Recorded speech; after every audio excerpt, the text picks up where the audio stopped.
mayamgi wakhalon da nupa macha sina nupi se ama chelamaga amuka mu nupi mu chela pu satki habane ba lot khre haba se mayamgi kokto se was still stuck to lairiba. The fact is nupi sina nupa si mayum da lakshan bani nupa sina nupi se ahan bagi nupi se chen manate noina khali du kari nu sine hangningi se noina khali chu chum mabra ba पृथ्वी से lion उरबगी मोंग दखोगी ma'am के life त मांगहन बगी pot मो hello लेबको अदुगा अकोन बगी नुपी सिदी मा नुसी जब नुपीनी मा नुसी जब नुपी सिगा मागा लोट खिबने हेतारे लोट ले इ मरम से करी मरम गिनो हाबदु मसु मा सु साइबर हरासमेंट नुपी दुगी हरासमेंट म्याम लाकबगी ओरम बय याय हाइना सु एजुम तो बमु यायबा खनब यायबा नुपा से लमचत लुदब नुपा ओरम गनी खोलम गनी न म्याम एजुम तो यारगदी नुपी दुना लाकगा चक चक मंगोंदा हरासमेंट पिबदगी नुपा सिन चेन के बनी हाइना मु एजुम तो बसे कदबगी यारोइदनो हाइना आइना सु क्वेश्चन तविको हिरम खुदी मक्ता सु नुपी न लो चुमनी हाबसु लाइते ना खाली हाबदे केस थांगल इबा मागी केनो द लाइबा नुपी से नुपास न चेन बनते नुपी से नुपास दा नमदना लखनगी बने खोय मगी मनुगी वारी दुदि खोयना यामना कनसु फ्लैश तौनिंद्रे अदो नुंग हाइबसिदि हुनरी गैसु नुंगदुम जे हुनरी गैसु अदुम लोइबा नाइदे खुन्नबा अदुम अमन द्रगा अमदा गेम फांगकनी को अदो सिगी पोट आइदि अमतगी स्टैंड रो ngang नते बट हाबदि फैक्ट तुमदि मयाम जु खमिना से हाबनि दा हाबदि मयाम सिना फ्लैश तौबिरगा असेंग मना करिनो अचुम मना करिनो खंगदबिदा पुथोगा योनबिबसिदि अदोम अदोम की इचा इशुद और इचिन इनाउदा और इचे इचन दा थोक तारगदी अदोम करी फाउबिगनी ngarang dagi na ngasi baw ki time bound da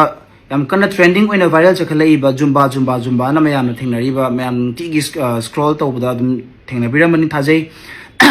share to bidana like to bidana comment bidana adum adum ki opinion mayam thaga pi reise haibadi usu banam uzare adu yengsu yengjare ado kaino harakan da sengna number 1 point cyber bully or rumors akuna spread to was simadi am thina I strongly condemn this motion as well maram kai gino hayama tamda kai gumba ama particular report ama koina xyz kaino khangdabida aseng baji kaino khangdringai da koina khoi gi assumption sine hekta level se wangkhat khraga mi amagi career sok ya ba pota habadi professional haba amaga personal haba amaga ani se set tawra leramine ba so personal khatanga koina magi personal na maram mohelaga magi professionalism do koina kothoga mi amagi chakthak thaliba poto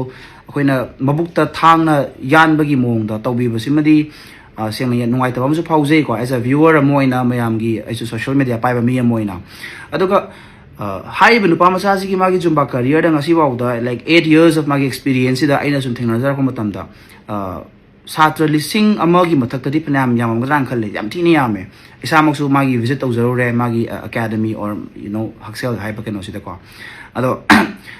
negative complaint amta lakpo udri or social media da su negative complaint ta lakpo udri ba kari kuma negativity me am complaint thangalakpa dai magi keno da magi character basis ta lakpa me am oiram taraga di record khara lem taraga di koina khana ba yae ba e ma se smai ta mi oiram ba yae ko sini na adu su sukna nataba sumata gi magi personal reason namada mayam sina flash to biraga aseng mana karino achum mana karino khangdabida puthoga yonbi basidi adom adom gi isa isu da or isin inauda or ichi ichan da thok taragadi adom kari phawbigani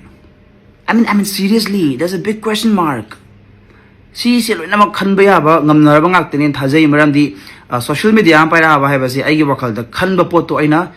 comment pu ira poira su caption bi ira poira su ira ineba that means you are matured adult tilo eram gani ba comment pire me am se ko ado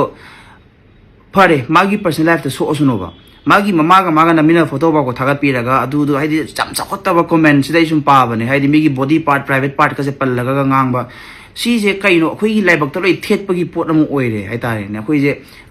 adi manipur ji hujik se communal rights tho lai ne ba tangta ba ha je purak ta gi lai ba lam amane ba khoi gi iramdam se ko ado si gi marak sida amuka mu mi atokpa hai tare ne haidi khoi gi against lai ba community sing na harau na bagi masak se khoi no hina sana create tau jare ba aduga on top of that kaino harakanda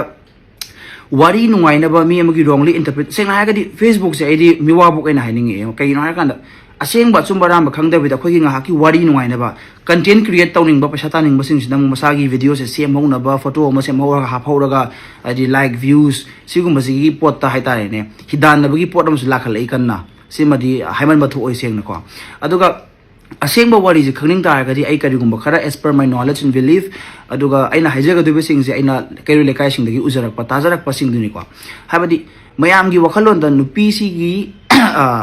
nupa macha sina nupi se ama chelamaga amuka mu nupi mu chela pu satki habane ba lot khre haba si mayam gi kokto je was still stuck to lairi ba ado the fact is नुपीसना नुपासी मयुमदा लाक्सनबनी नुपासना नुपीसे अहानबगी नुपीसे चेनब नत्ते हाबदे केस थांगलाइबा मागी केनोदा लाइबा नुपीसे नुपासना चेनब नत्ते नुपीसना नुपासदा नमदना लाक्सनगिबने अदुगा खोय मोगी मनुगी वारी दुदि खोयना यामना कनसु फ्लैश तौनिंगद्रे अदो नुंग हाइबसिदि हुनरी गैसु नुंगदुम जे हुनरी गैसु अदुम लोइबा नाइदे खुन्नबा अदुम अमन नत्रगा अमदगे फंगकनी को अदो सिगी पोत आइदि अमतगी स्टैंड रो ngangbadi natte but habadi fact madi mayam ju khamina se habani habadi wakal je sagat pa hairaba ngaktani han thajai aina aduna adum sagat pa haidi dimension mari maktagi yengaga sagat laga karambana hena magi positive response taige aduga marks scoring tawseba adukanda judgment piece ko aduna tabida eta kangda mi amna thagala abani adu eram ni aina hana khanbada chumme kaina nang noina khali du kari nusne hangningi je noina khali chu chumma braba पृथ्वी से lion उरबगी मोंग the खोई मी am life त मांगहन बगी पोदम Ohel लेबको अदुगा अकोन बगी नुपी सिदि मा नुसी जब नुपीनी मा नुसी जब नुपी सिगा मागा लोट खिबने हेतारे लोट ले इ मरम जे करी मरम गिनो हाबदु मसु मा सु साइबर हरासमेंट नुपी दुगी हरासमेंट म्याम लाकपगी ओरम बय याय हाइनसु एजुम तो बोमु यायेबा खनब यायेबा हाबदी नुपा जे लमचत लुदब नुपा ओरमगनी खोलमगनी न म्याम एजुम तो यारगदी नुपी दुना लाकगा चका चका मंगोंदा हरासमेंट पिबदगी नुपा सिन चेनगे बनी हाइना मु एजुम तो बसे कदोबगी यारोइदनो हाइना आइना सु क्वेश्चन तविको अदुगा हिरम खुदिमक्तसु नुपीना लो चुमनी हाबसु लाइतेना खली अदुगा नुपा खुदिमंगसु लाननी हाबसु लाइतेना खल्ले सिमदी कगिनो हारकांदा नुपासना नुपीसना नुपीगे मयमदा नुपासिगे मयमदा लाक्सनगे हाबसे लाक्सलगा लेसलकपनी नमदन चलकपनी हाबसे सिमदी करि लेकाय म्यामना सखीने थैंक यू सो मच